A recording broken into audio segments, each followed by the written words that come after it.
இன்னைக்கு நம்ம பார்க்க போறது சிம்மராசி. சிம்மராசி நேயர்கள் இந்த வருஷம் ஃபுல்லா, இந்த தமிழ் புத்தாண்டு ஃபுல்லா 12 மாசங்களும் எந்தெந்த விஷயத்துல ரொம்ப ரொம்ப கவனம் தேவைன்னா எதெல்லாம் சொல்லுவீங்க? பொதுவாக பார்த்தீங்கன்னா மேடம், சிம்மம் சனி பயிற்சி ஆனதுலேருந்தே அஷ்டம சனியினால கஷ்டப்படுறாங்க. என்ன 6ஆம் மாதம் வரைக்கும் தான் அந்த கஷ்டம். 6ஆம் மாதத்துக்கு மேலே சனி, புரியுதுங்களா? சனியை பார்த்து பயப்பட வேண்டாம். அதில் ஒரு படிப்பினையை நம்மளுக்கு கொடுப்பாங்க. எப்பயுமே விரலுக்கேற்ற வீக்கம் தான் வீங்கணும் அப்படின்ற ஒரு பெரிய படிப்பினை இருக்கும். அதை ஏன் பட்டு நம்ம தெரிஞ்சுப்பானே, நாங்கள்லாம் சொல்கிறோம்ல, இதில் கவனமாக இருக்கும். கரெக்டு தான் மேம். ஏன்னா எந்த ஒரு விஷயம் செய்யறதுக்கு முன்னாடி நம்ம ஒரு தடவைக்கு 10 தடவை யோசிக்கணும். அதை செஞ்சதுக்கு அப்புறம் நம்ம செஞ்சுட்டோமே அப்படின்னு ஃபீல் பண்ணி பிரயோஜனம், எந்த பிரயோஜனமே.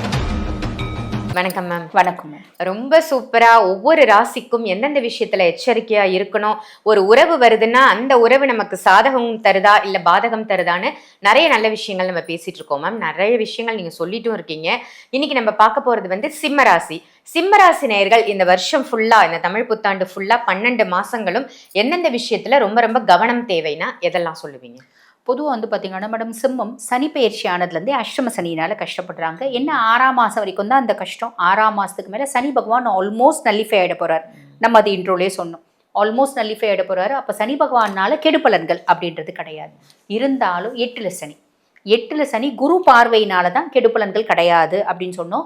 2027 அடுத்த குரு பயிற்சி வரைக்கும் கெடுபலன்கள் கிடையாது. ஆனால் குரு அவரோட முழுசும் அவரோட பார்வையை சனியை விட்டு அகலாமல் இருக்க மாட்டார். அதிசாரமாக பயிற்சி ஆகும்போது பார்வாகலும். அதே மாதிரி பார்த்தீங்கன்னா வக்ரகதி அடையும் போது அவரே வீக் ஆயிடுவார். அப்போ அந்த காலகட்டம் சனி திரும்பி ஆக்டிவ் ஆவார். அப்போ அஷ்டமத்து சனிக்கு அப்படின்னு உரிய மரியாதை நீங்கள் கொடுக்கணும். ஆரோக்கியத்தில் கண்டிப்பாக கவனம் வேணும். கையிருப்பு 10,000 ரூபாய் இருந்தாலும் சரி, 10 லட்சம் ரூபாய் இருந்தாலும் சரி, ரொம்ப முக்கியமானவங்க காசுன்னு கேட்குறாங்கன்னா கொடுத்துருங்க. லட்சம் ரூபாய் கூட கொடுங்க. அம்மா தாயே, நீ எனக்கு திரும்பி தரவே வேண்டாம், நான் நிம்மதியா இருக்கேன், வரும் வரும் வரும் நிம்மதி இல்லாம இருக்கிறத விட சந்தோஷமா நான் தானம் பண்றேன், வச்சுக்கோ, நானே கொடுத்துறேன், நீ எடுத்துக்கோ, சந்தோஷமா வச்சுக்கோ, என் கையில இவ்வளவுதாம்மா இருக்கு, இந்தம்மா வச்சுக்கோ, சந்தோஷமா கொடுங்க. நம்ம நல்லா இருப்போம், நம்ம புள்ள குட்டி நல்லா இருக்கும். சரிங்களா?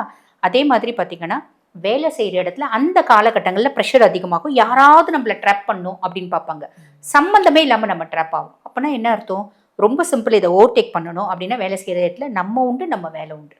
யாராவது ஏதாவது கஷ்டம் சொன்னா கூட ஓ அப்படியா அப்படின்னு கூட நம்ம எதுவுமே கேட்கக்கூடாது. அப்படியா, ஓஹோ அப்படின்னு கூட சொல்லக்கூடாது. ஐயோ எனக்கு ரொம்ப அர்ஜென்டான வேலை இருக்கு, நான் நாளைக்கு கதை கேட்கிறேன் அப்படின்னு சொல்லிட்டு டெய்லி இதே கதையை நம்ம எஸ்கேப் ஆயிடும்.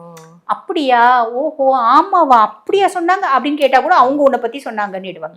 இதே விஷயம் தான் குடும்பத்துல, இதே விஷயம் தான் எதிர் வீடு, பக்கத்து வீடு, பின்னாடி வீடு, எல்லார்கிட்டையும். யாரோட பிரச்சனையும் அப்படியா, ஓஹோ அப்படின்னு சொல்ல ஆரம்பிக்கும் போதே, நான் ஒண்ணு சொன்னா நீங்க ஒன்னும் யார்கிட்டயும் சொல்லிடாதீங்கன்னு போதே அவ ஏதோ நம்மளுக்கு அப்படின்னு அர்த்தம். நம்ம என்ன பண்ணோம், இல்லம்மா நீ சொல்ல வர்றது கரெக்ட் தான், எனக்கு ரொம்ப அர்ஜென்டான வேலை இருக்குது, இது வந்துடுறம்மான்னு சொல்லிட்டு வந்துடும். இந்த விஷயத்துல உஷாரா தான் மேடம் இருக்கணும். ஸோ இது நம்ம கவனமா இருக்க வேண்டியது. அதுக்கடுத்து பாத்தீங்கன்னா ராகு பகவான் 7ல் இருக்காரு. அப்ப சிம்மராசி அன்பர்கள் அவங்களோட லைஃப் பார்ட்னர், இப்போ நம்ம ஆண்கள்னு வச்சுக்கோங்களேன், அவங்க மனைவி வழி திடீர் வருமானம் அப்படின்னு வரும். எங்க மனைவி படிக்கல அப்படின்னாலும் வரணும் அப்படின்ற ஒரு விதி இருக்கு. எப்படியோ வரும், எப்படி வரும், ஏதா வரும்லாம் கேட்கக்கூடாது. அதே மாதிரி பாத்தீங்கன்னா எங்க வசதியான பொண்ணா இருந்தா குடும்பத்து சொத்து ஏதோ கொஞ்சம் நெஞ்சம் வரும், அவங்களுக்கு ஒண்ணுமே இல்லை அப்படின்றாங்கன்னு வச்சுக்கோங்க. சிம்மத்துக்கு பேச சொல்லி தரணும், சூப்பரா பேசும். இல்லைங்க உங்க பிள்ளைங்க உங்க மனைவி வழியா வருமானம் வரும், என் மனைவி படிக்கவே இல்லையம்மா எப்படி வருமானம் வரும் அப்படின்னு கேட்பாங்க. எப்படின்னா மேடம், இப்ப படிக்கணும்ன்றது நெசசிட்டியே இல்லை.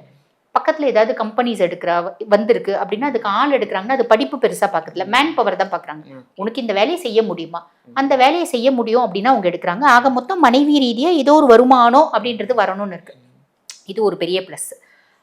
இது பாருங்க, ராகு பகவான் இப்ப சதய நட்சத்திரத்தை டிராவல் பண்றாரு. ராகு தன்னிச்சையா தான் செயல்படணும். ஆனா குருனோட பார்வை இருக்கிறதுனால ராகு எவ்வளவு ஸ்ட்ராங்கா சதயத்துல டிராவல் பண்ணாலும் அமைதியா இருக்காரு. ஓகேங்களா? அதுக்கு அடுத்து பாருங்க, ஆகஸ்ட் இருந்து அவிட்டத்துல டிராவல் பண்ண ஆரம்பிப்பார். செவ்வாயினோட நட்சத்திரம். அப்போ பார்த்தீங்கன்னா இந்த ராகு செவ்வாய் காம்பினேஷன் கொஞ்சம் வேற மாதிரி நம்மளோட லைஃப்ல ஒரு இம்பாக்ட் ஏற்படுத்தும். குருனோட பார்வை வேற இல்லை இல்லைங்களா? அப்போ மனைவி என்ன பண்ணுவாங்க அப்படின்னா, சம்பாதிக்க ஆரம்பிச்ச உடனே பிள்ளைக்கு பார்த்தீங்கன்னா ஒரு இஎம்ஐல கார் வாங்கி கொடுத்துட்டு இருப்பாங்க, ஒரு பல்சர் பைக் வாங்கி கொடுத்துட்டு இருப்பாங்க. ஏதோ ஒன்று பிள்ளைக்கு செய்யறாங்கன்னு வச்சுக்கோங்களேன். எல்லா அம்மாவும் பிள்ளைங்களுக்குன்னா உழுந்துச்சுன்னு செய்வாங்க இல்லைங்களா? செஞ்ச பின்னாடி பிள்ளையும் அம்மா சைடு தான் ஃபுல் சப்போர்ட் இருக்கும்.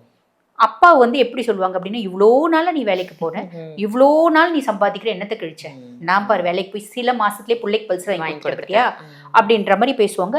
அவங்க பெருமைப்படுத்தி பேசுறதும் நம்மளை கேவலப்படுத்தி பேசுறதும் ரொம்ப ஜாஸ்தி இருக்கும்.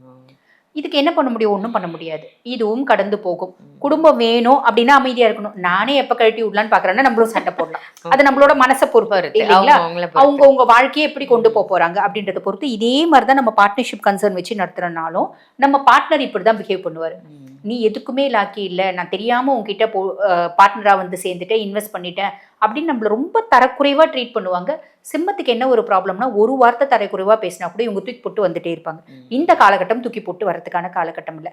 மனைவியா இருந்தாலும் சரி, குடும்பமா இருந்தாலும் சரி, பிசினஸா இருந்தாலும் சரி, அமைதியா போகக்கூடிய காலகட்டம். அதுல சிம்மம் கவனமா இருக்கணும். அதே மாதிரி சுயஸ்தானத்துல கேது. சிம்மத்துக்கு வந்து எப்பயுமே தனிமை பிடிக்காது மேடம். ஒரு கூட்டத்துக்கு போகணும், கூட்டத்தில் 4 பேர் கூட பழகணும், நல்ல டிக்னிஃபைடாக இருக்கணும், டிக்னிட்டியை மெயின்டைன் பண்ணணும், என்னோட ஸ்டேட்டஸ் என்ன, என்னோட கேலிபர் என்னோட டிக்னிட்டி என்ன அப்படிலாம் யோசிக்கக்கூடியவங்க. இந்த காலகட்டம் ஒரு சாமியார் மாதிரி எனக்கு கம்ப்ளீட் சோஷியல் வித்ட்ராயல் அப்படின்றதுக்கும், எனக்கு யார் கூடயும் பெருசாக பேச பிடிக்கல, பழக பிடிக்கல, தனிமையாக இருக்கிறது பிடிக்குது, தனிமை தான் இனிமையாக இருக்குது அப்படின்ற மாதிரி இருக்கும். இப்போ இவங்க என்ன நினைப்பாங்கன்னா, ஐயோ நம்மளுக்கு ஏதாவது மன ரீதியான ஒரு கோளாறு வந்துருச்சோ, நம்ம தனிமையை விரும்புகிறோமே அப்படின்ற மாதிரி இவங்க யோசிப்பாங்க. இது இவங்களுக்கு நல்லது அப்படின்னு சொல்லலாம். கேது எப்பயுமே தன்னை வந்து தனிமைப்படுத்தும், சுருக்கி கொள்ளும், தன்னை தானே சுருக்கி கொள்ளுதல் அப்படின்றது இருக்கும்.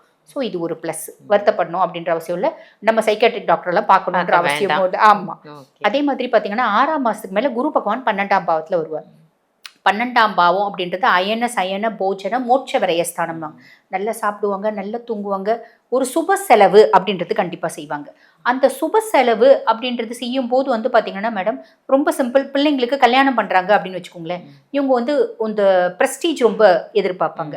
அப்போ நம்ம எவ்வளோ கௌரவமான குடும்பம், நம்ம பிள்ளைய வந்து கல்யாணம் கெத்தாக தானே பண்ணணும் அப்படின்ற மாதிரி ஒரு 50 லட்ச ரூபாய் பிளான் பண்ணுறாங்க அப்படின்னா ஒரு 60 லட்ச ரூபாய் ஓகே, 80 லட்ச ரூபாய் 90 லட்ச ரூபாய் கடனை உடனே வாங்கி நீங்கள் கல்யாணம் பண்ணீங்க அப்படின்னா ட்ராப் ஆவீங்க.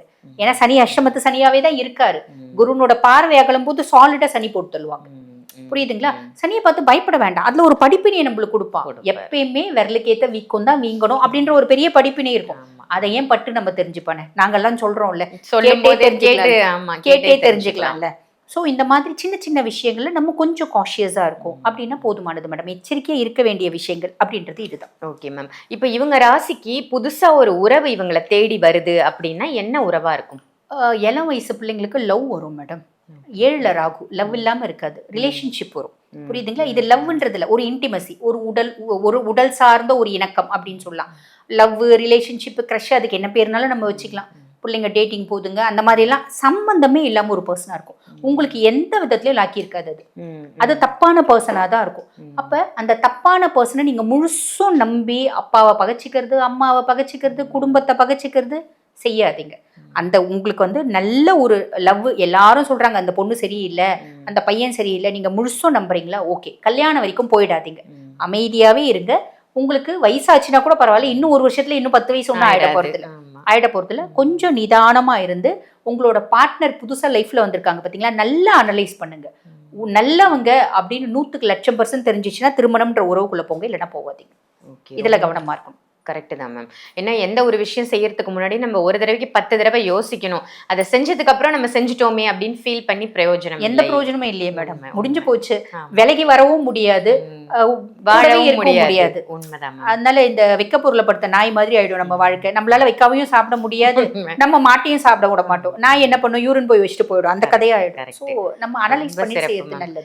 கிளியரா சொல்றீங்க. ஏன்னா இந்த காலத்துக்கு என்ன தேவை, இப்ப இருக்கிற பீப்புள் வந்து எதை நினைக்கிறாங்க, என்ன செய்யறாங்க, எப்படி அவங்க நடந்துக்கணும் அப்படின்னு, எந்தெந்த விஷயத்துல கவனமா இருக்கணும் அப்படின்னு ரொம்ப அழகா தெளிவான பதிவா கொடுத்தீங்க மேம். நன்றி. நன்றி. இந்த பதிவு உங்க எல்லாருக்கும் பயனுள்ள பதிவா அமைஞ்சுது அப்படின்னு நினைச்சீங்கன்னா மறக்காம இதை மற்ற ராசிக்காரர்களுக்கும் ஷேர் பண்ணுங்க. ஆன்மீக பரிகாரம் நம்ம சேனலை சப்ஸ்கிரைப் பண்ணிக்கோங்க. அதே மாதிரி மேடம் நீங்க சந்திக்கணும் அப்படின்னு நினைச்சீங்கன்னா ஜோதிட ரீதியா, ஜாதக ரீதியா உங்களுக்கு இருக்கக்கூடிய சந்தேகங்களை தீர்த்துக்கணும், அப்பாயின்மெண்ட் வேணும் அப்படின்னு நினைச்சீங்கன்னா வீடியோல தெரியற நம்பருக்கு கால் பண்ணி அப்பாயின்மெண்ட் வாங்கி டைரக்ட் கன்சல்டேஷனும் எடுத்துக்கலாம், ஆன்லைன் கன்சல்டேஷனும் இருக்கு. ஸோ அதையும் நீங்க யூஸ் பண்ணிக்கோங்க. இதே மாதிரி வேற ஒரு நல்ல பதிவுல உங்க எல்லாரையும் சந்திக்கின்றேன். நன்றி, வணக்கம்.